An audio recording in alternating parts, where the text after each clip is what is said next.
जी बिस्मिल्लाहिर्रहमानिर्रहीम। अस्सलाम वालेकुम वरहमतुल्लाहि वबरकातुहू। उम्मीद है आप सब लोग खैरियत से होंगे। मैं आज आपको कवि साहब के हवाले से मुकम्मल इन्फॉर्मेशन दूंगा, उसके एक करीबी रिश्तेदार से उनकी मालूमात की और उनके मुकम्मल कहाँ पैदा हुए, किस किस जगह पर रहे, कैसे ज़िंदगी गुजारी और इनकी जो कहानी है वो जो हमारे फिल्मी अदाकार अमिताभ बच्चन ने एक फ़िल्म बनाई थी बागबान, उसके हवाले से इनकी कहानी थी और वो किस तरह रही है। लेकिन बागबान का जो एंड था वो तो खैर फिर भी अच्छा हो गया, लेकिन जो कवि साहब का नहीं है, तो इसके मुकम्मल मालूमात देता हूँ तो बिल्कुल इसी तरह मैं आपको बताऊँगा।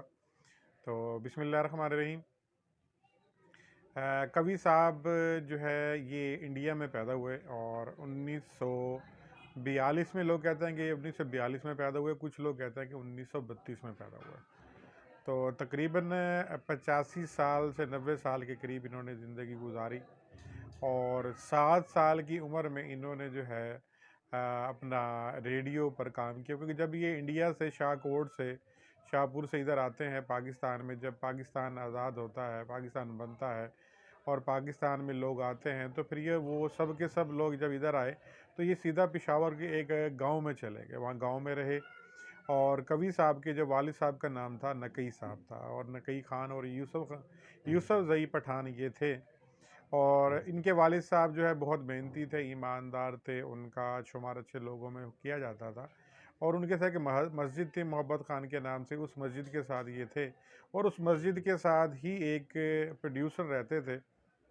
कवि साहब जो थे वो 7 साल की उम्र में कवि साहब को और प्रोड्यूसर साहब ने ऑफ़र की और ऑफ़र करने के बाद इन्होंने काम शुरू किया रेडियो पे, रेडियो से फिर ये ड्रामों में, फिल्मों में, स्टेज पर, यानी कि जितने भी सिस्टम थे, जितने मामला थे, सब जगहों पर इन्होंने काम किया और भरपूर तरीके से काम किया। और इन्होंने कोई अपनी ज़ाती ज़िंदगी में जायदादें नहीं बना सके, यानी कि ईमानदार आदमी थे।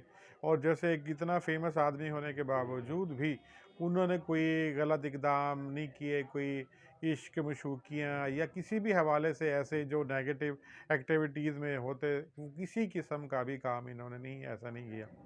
तो खैर ये इनका स्टार्ट होता है। स्टार्ट होने के बाद फिर इनके जब 1965 में इन्होंने पहली मरतबा फ़िल्म में काम किया और फिल्म में काम करना, पहली पहली जो फिल्म थी इनकी विलन का किरदार दिया गया, लेकिन जैसे इनकी पर्सनैलिटी थी, उस पर्सनैलिटी के मुताबिक तो फिल्म विलन का किरदार भी इन्होंने एक अच्छे तरीके से अदा किया और एक तकरीबन 200-300 के दरमियान फिल्मों में काम किया।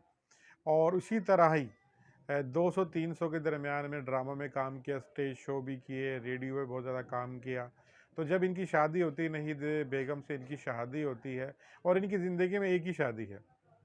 कहना ये चाहूँगा कि जैसे जैसे मामला चलते रहे तो इनकी बड़ी ख्वाहिशात थी कि मैं पाकिस्तान में, इन्होंने एक अपना घर बनाया, मॉडल टाउन में घर बनाया। घर बनाने के बाद इन्होंने जो है अपने सिलसिले को जारी रखा। इन्होंने मॉडल टाउन में अपना घर बनाया। घर बनाने के बाद इनकी ज़िंदगी गुजरती रही और इनकी दिली ख्वाहिश यही थी कि मैं अपना जो है घर में जाऊं, मेरे पोते पोतियां, मेरी नवासियां नवासे मेरे साथ हों, लिपट जाएं।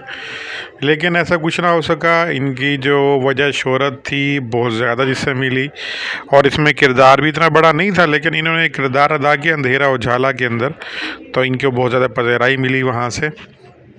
इसी तरह वक्त गुजरता रहा, इनके मामला चलते रहे।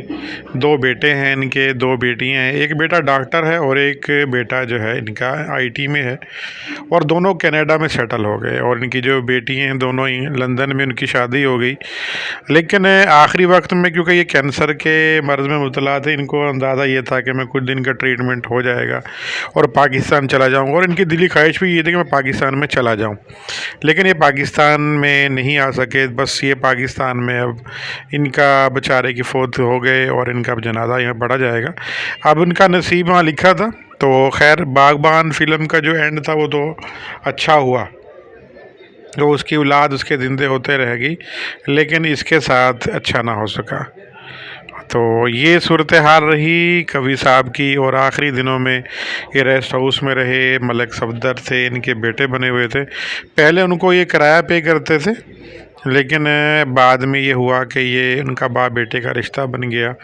वो इनसे किराया नहीं लेते थे, तो वो बहुत ज़्यादा अफसरदा हैं, बहुत ज़्यादा परेशान हैं। अल्लाह ताला कवि साहब के दर्जात को बुलंद करवाए।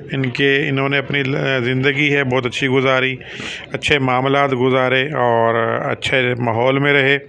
तो अल्लाह ताला इनको जो है करवर करवर जन्नत नसीब करे और इनकी औलाद को भी इनके लिए कुछ करने की तौफीक अता फरमाए। इजाज़त चाहेंगे। अस्सलाम वालेकुम व रहमतुल्लाहि व बरकातुहू।